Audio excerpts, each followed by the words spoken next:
All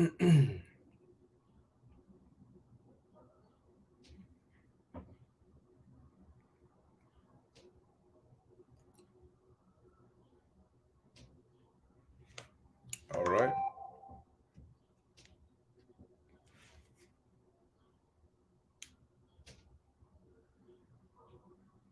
Hmm,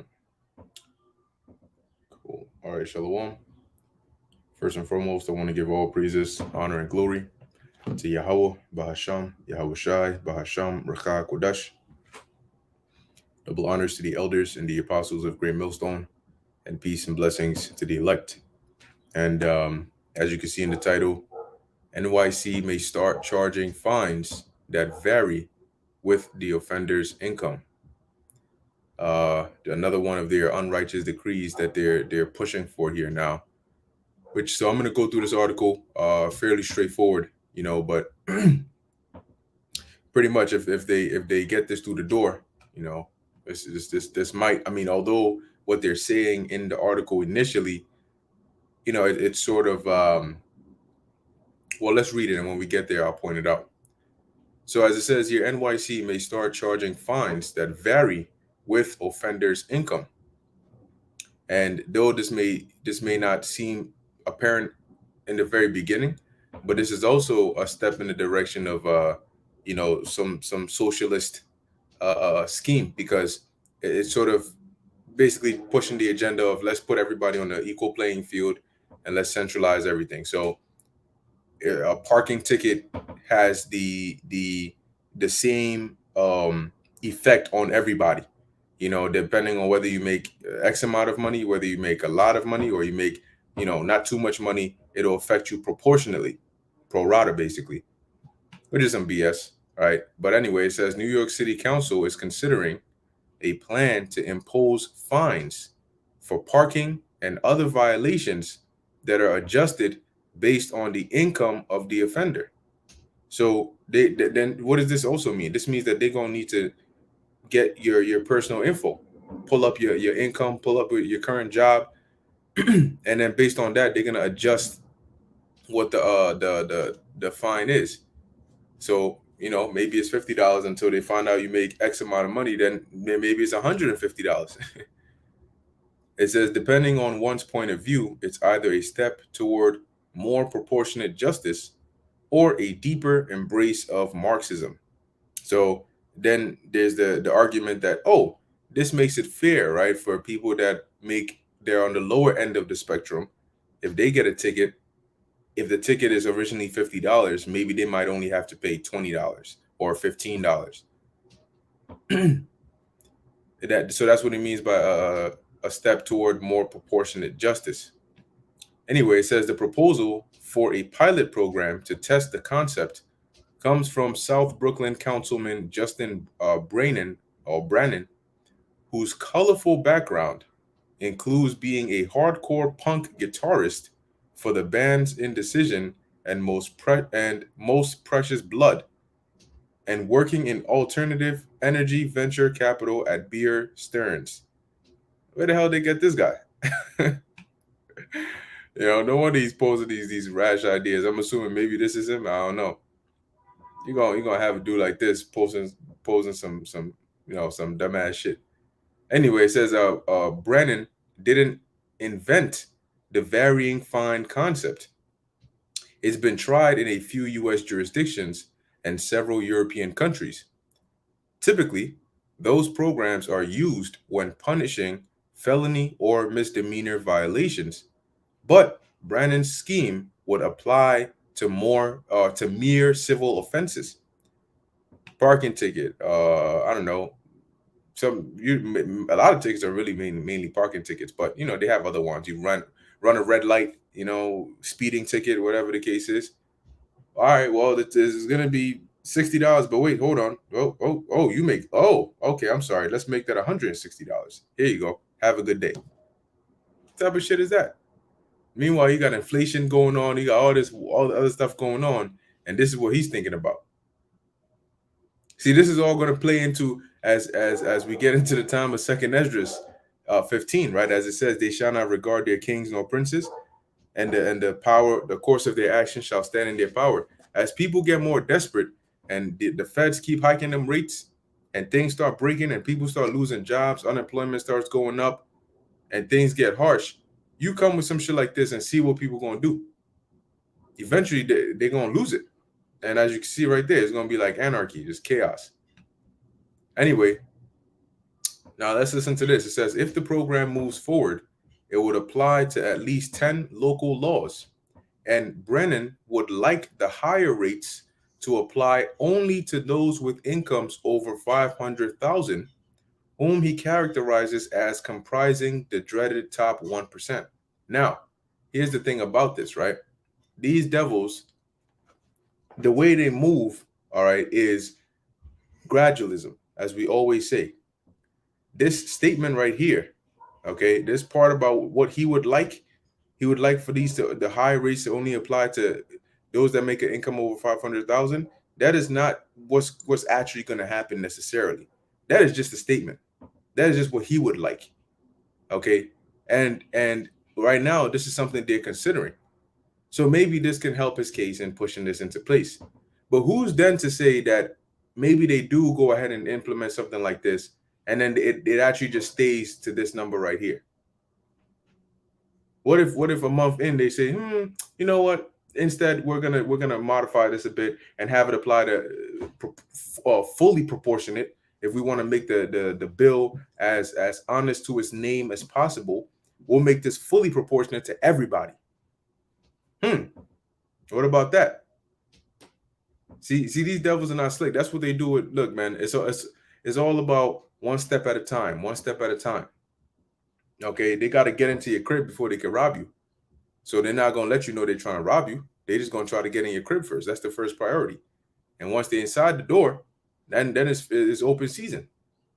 So you can't trust them. Now, here's the thing: you may have some of these people that push these bills or propose these ideas, and you may look at them and say, "Oh, but they're not Edomites, but they're this or they're that." But the point is that the system that they work for, the system that they're promoting, the direction they're going in is in the same direction or promoting the agenda of Esau anyway at the end of the day. And these are just more unrighteous decrees. Now, as the scriptures say in the book of Sirach, chapter 12, verse 10, it says, never trust thine enemy. You notice it doesn't say don't trust thine enemy. It says never trust thine enemy. Okay? Never. Meaning at no point should you think it's okay to trust thine enemy. For like as iron rusteth, so is his wickedness.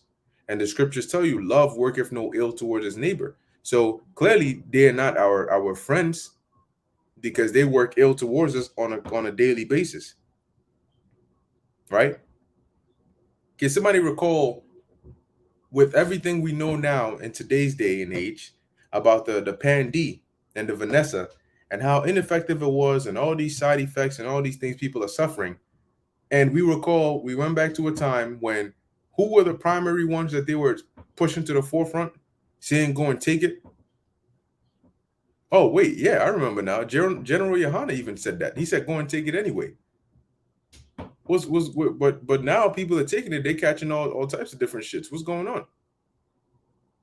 What kind of shepherd would lead the sheep in such a misdirection?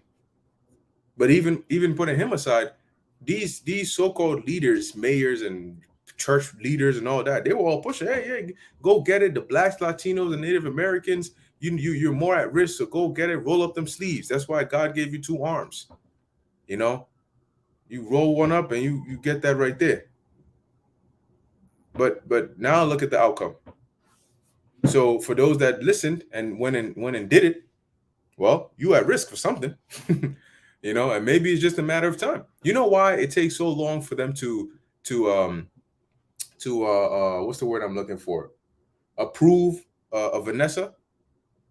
Because there are certain things that you don't see until maybe 5 years later, 3 years later, 7 years later, 12 years later. So they get a range of, okay, maybe 10 to 15 years or maybe even more. if they monitor and they say, okay, nothing, no crazy adverse side effects have happened. The trials were all done honestly and successfully. That wasn't the case with this. They threw that shit out in less than a year. So I mean, technically, you're still in the trial phase. You're just a test subject. And as more information comes out, who is it? Who are they going to look at to gather data? Data. They're going to look at you because you're the test subject. But the point is, your enemy pushed you towards it. They made it seem like they were trying to do something good for you. They were trying to show you some love. Okay. People lost the ability to move. People lost the ability to move their face. People died out of this sweet love. All right, roll up that sleeve, love. Drink that potion, love. Come take it first, love.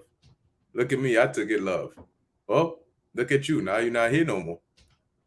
Anyway, the point is never trust an enemy. So it doesn't matter how they pose it to you. You know, they try to sell it. All right, you know what? If we say, because you can't put anything past them. They could, if we say that this is really gonna apply to everybody. I don't know. I don't think people will really be against that. They'd rather just keep it as is. Let's make it seem like we're coming for those super rich people, and then really hit them with this. All right. It says fine amounts are arbitrary, as it is. So why should a public school teacher and a billionaire pay the same fine? Asked Brennan in an interview with Reason. For instance, a $115 ticket for a working family of 4 could be a real hardship, whereas a $115 ticket for an individual making 500K is a joke and does absolutely nothing to change their behavior. So wait a minute. Hold on 1 second. This guy just now going back and rereading this. He said he would like the higher rates to apply to those with incomes over 500,000. So what about those that are under 500,000? Would they have lower rates, or would they just keep the same thing? Right? Because here he's talking about a $115 ticket. He's looking up on the spectrum, meaning that if the ticket is $115, well, let's increase it if this person is making 500K. What about decreasing it? Wouldn't you decrease it if somebody's making less than, I don't know, 100K or less than 70K? No. At that point, we'll just keep it as is. So what the hell is up with this then? Anyway, it says here, this type of income-dependent financial punishment is called a day fine. Here's how it was explained by a Vera Institute of Justice Judith Green in a 1990 paper. First, the court sentences the offender to a certain number of day fine units. Example, 15 days, 16, 120 units, according to the gravity of the offense, but without regard to his or her means.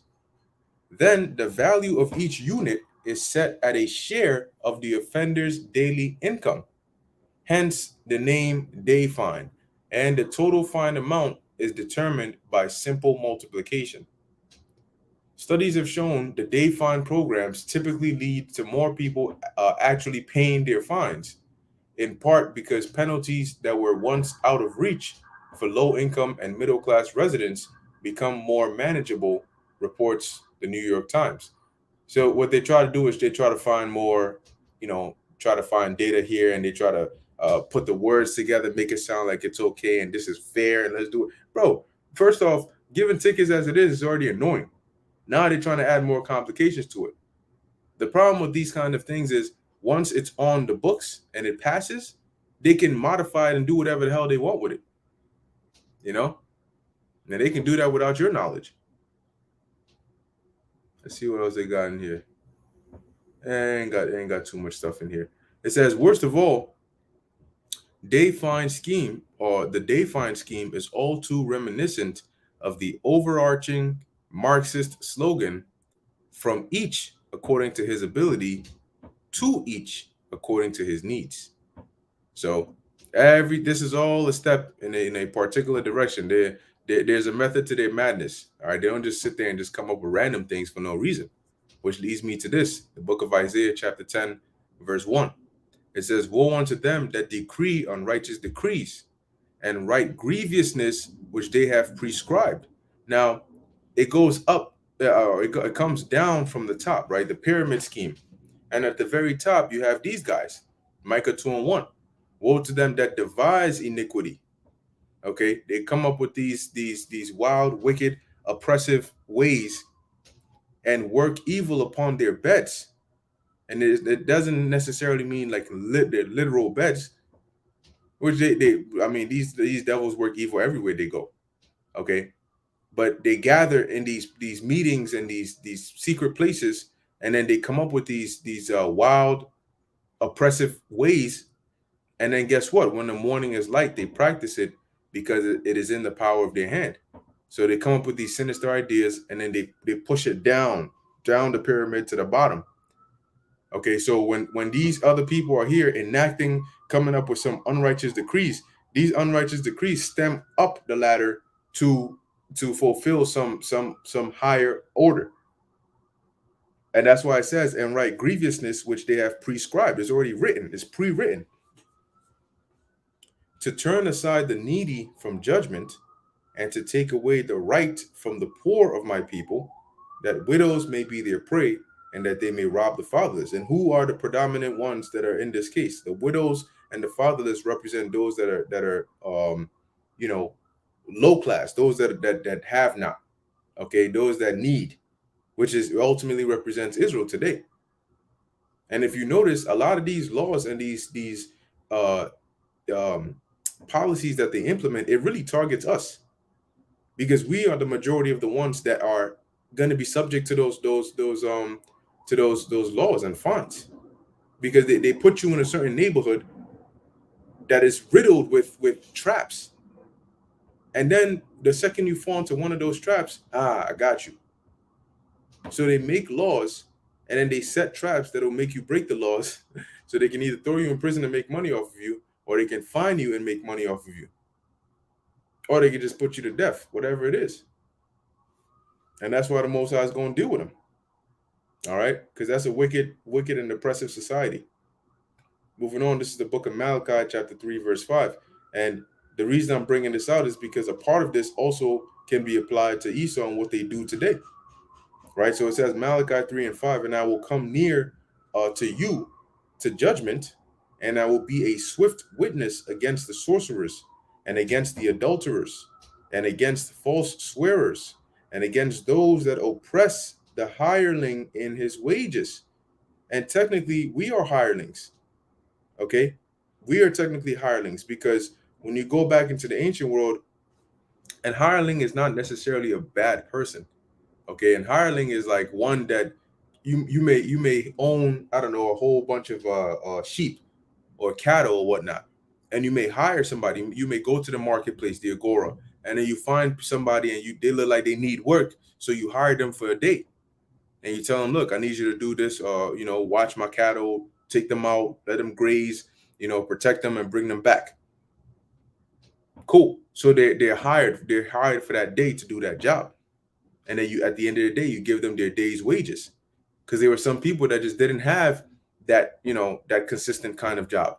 You have some people that were carpenters, and that was like their trade, but you also had some that didn't have like a steady trade. It wasn't like today that you just go and fill in a job application and then boom, here you go.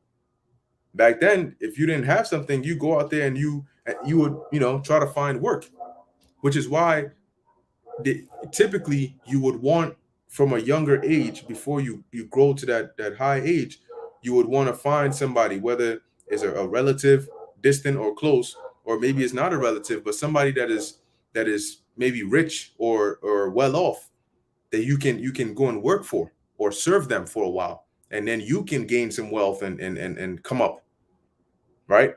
Because at that point you have some steady job, as opposed to not having anything, and then here you are looking for a job. You're looking for people that need things done, and then you can do it for them.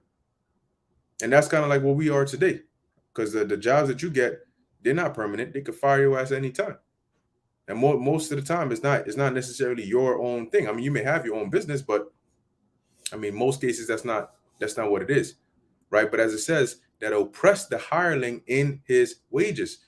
So the work that you do, you're supposed to get paid a certain amount, because you are not only giving up your time, but your energy, your health, all of these things. And yet, by the time you get your paycheck, it's like freaking, episode from SpongeBob, and Mr. Krabs is ripping off SpongeBob. Like, here it is. You see it, and then the thing about it is they show you what your gross pay is, and then they show you the net pay, and this amount of taxes come out, and this taxes then come out, and this comes out, and this here, and this here, and this here, and then you're left with, whatever is at the bottom, which is off. And that whole bi-weekly shit is off as well. You're supposed to get paid daily. Anyway, it says the widow and the fatherless, and that turn aside the stranger from his right, and fear not me, saith the Lord of hosts. See? So guess what? The Lord is going to bring that judgment. Slacky, I forgot I wasn't even. I got to get used to sharing the different tabs. But forgive me. I was reading Malachi, the 3rd chapter. Yeah, I'm pretty much done with the lesson anyway. But yeah, that's what these devils do, man. Brother said processing fees too, just because. Yep. There's that. There was that meme going back a couple months. The ridiculous the ridiculous kinds of fees that they charge you. Like electricity fee, processing fee just because fee. What you gonna do about it fee? Another dollar won't hurt fee. Some shit like that. But that's what they do. That's what they do, and you can't do anything about it. So that's pretty much where we're at. But that's why the scriptures say, "Arise ye and depart, for this is not your rest." This place is definitely not our rest, and they don't stop with all the unrighteous decrees they already have. They don't stop. They're gonna just keep on adding more and adding more and adding more. And by the time Yahushua gets here, you're gonna see why we need Yahushua. Okay, before Yahushua gets here, you're going to see why we need Yahushua, because this place is just going to be so terrible, so wicked, so prison-like, so demonic. Just completely destruction ready.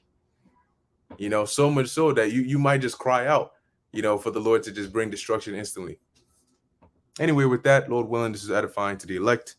In closing, I want to give all praises, honor, and glory to Yahweh, Bahasham, Yahweh Shai, Bahasham, Recha, Kodash. And until next time, Shalom.